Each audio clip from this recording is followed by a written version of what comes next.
वहाँ पर बैठकर जो उल्लासनगर शहर की जो ये नीति बनाई जाती है कि किसको कितनी बिल्डिंगें बनानी है, कौन कहाँ कहाँ एनक्रोचमेंट कर सकता है और कौन कौन रीडेवलपमेंट के नाम पे कितनी इमारतें बना सकता है, इसका गणित टाउन प्लानिंग डिपार्टमेंट में होता ही होगा।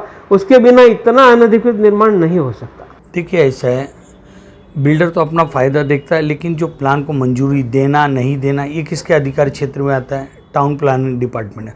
और टाउन प्लानिंग डिपार्टमेंट के सर्वा श्री मूल्य साहब थे, इसको नकार। अगर वही प्लान नहीं दे तो बिल्डर कोई क्या कर लेता था? परवानगी तो वही देने वाले थे ना, और उन्होंने दिया, अनियमितता बरती, और वो सामने भी महानगर पालिका ने अपने इसमें माना भी है इस बात को। और जो ऐसे करनी वैसी भरनी सामने आए, आज सेवा ये हो गए, सेवा मुक्त हो गए। मैं एक ही बात बोलना चाहता हूँ, जो आने वाला समय में चार्ज लेंगे, अगर अपने तरह से गैर प्रकार इस ढंग से चलाना चाहेंगे तो लोकतंत्र के माध्यम से जो हमको अधिकार दिया, धरने, उपोषण, आंदोलन, उसके माध्यम में हम जो भी पत्राचार करके उसका विरोध जरूर करेंगे।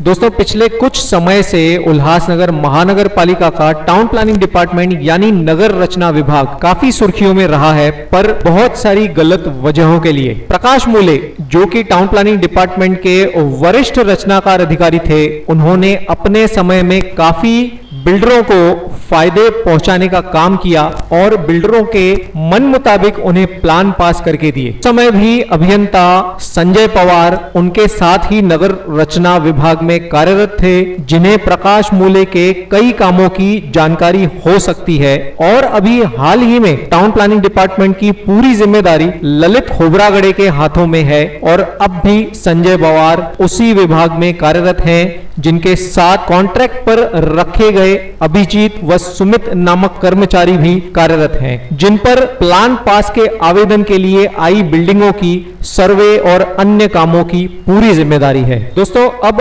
हाल ही में पिछले कुछ समय से टाउन प्लानिंग डिपार्टमेंट कई गलत निर्णयों व धड़ल्ले से प्लान पास करने के लिए चर्चाओं में है, जहां डीपी प्लान की धज्जियां भी उड़ाई गई हैं। झलक रेजिडेंसी इसका ताजा उदाहरण है, जिस पर डिमोलिशन की तलवार पूरी तरह से लटक रही है। की मनमानी व उनके मन मुताबिक प्लान पास कर बिल्डिंग बनाकर कई खरीदारों को धोखे में रखने का एक बड़ा जिम्मेदार आप टाउन प्लानिंग डिपार्टमेंट के हर कर्मचारी को भी मान सकते हैं। यहाँ पर 100 से भी ज़्यादा डीपी रोड पे बनी हुई बिल्डिंगें हमारे सामने दिख रही है।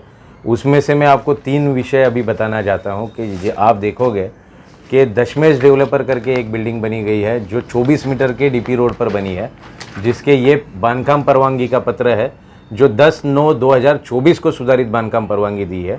ये अगर बिल्डिंग आप जाकर देखोगे, इसका अगर आप लोकेशन देखोगे तो ये बिल्डिंग अभी बनकर रेडी हो गई है और इसको हमारे जो नगर रचना विभाग के नगर रचनाकार है श्री ललित खोबरागड़े जी ने परवानगी दी है।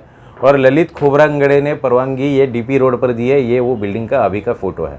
तो इसमें हम लोग बता सकते हैं कि सिर्फ प्रकाश मूले ही नहीं थे, बल्कि खोबरागड़े जी भी इनके कदमों के ऊपर कदम देकर डीपी रोड पर बिल्डिंग बनाने का काम, डीपी रोड पर परवानगी देने का काम कर रहे हैं। इसके लिए हम बारंबार कह रहे हैं कि हम कहते हैं कि जिन आर्किटेक्ट लोगों ने इसके प्लान पुटअप किए हैं, उन आर्किटेक्ट लोगों को त्वरित में ब्लैकलिस्ट किया जाए, ललित खोबरागड़े जी के ऊपर कार्रवाई की जाए। आपको शायद याद दिलाना चाहता हूं मैं शहरवासियों को भी और आपको भी कि जब 2005 का यह कानून बना था तब उल्लासनगर महानगर पालिका ने ही हाईकोर्ट में लिखित रूप में दिया था कि आज के बाद हम किसी भी तरह का अनधिकृत निर्माण नहीं होने देंगे। यही उल्लासनगर महानगर पालिका का टाउन प्लानिंग डिपार्टमेंट 1,86,000 निर्माणों को नोटिस भेजता है कि यू आर इलीगल। आज जो निर्माण हो रहे हैं वो अधिकृत है या अनधिकृत है? अगर अधिकृत है तो उनको जवाब देना पड़ेगा कोर्ट में, अगर अनधिकृत है तो ये बन कैसे रहे हैं ये भी महानगर पालिका को जवाब देना पड़ेगा। तो ये चीज़ें जो हो रही हैं, आपने सही कहा, टाउन प्लानिंग डिपार्टमेंट एक बहुत बड़े भयंकर रैकेट जो हम बोल सकते हैं, जिसमें हम कुछ राजनेताओं को भी शामिल कर सकते हैं, कुछ बिल्डरों के हस्तकों को भी शामिल कर सकते हैं और कुछ अधिकारियों के लोगों को भी शामिल कर सकते हैं। दोस्तों बात सीधी सी है, भले ही वरिष्ठ अधिकारियों के हस्ताक्षर के बगैर फाइल पास नहीं होती, पर विभाग के हर छोटे बड़े कर्मचारी को विभाग की कारगुजारियों की जानकारी जरूर होती है। इसीलिए जिम्मेदार अधिकारियों की इस भ्रष्टाचार के मामले में जांच होना बहुत जरूरी है।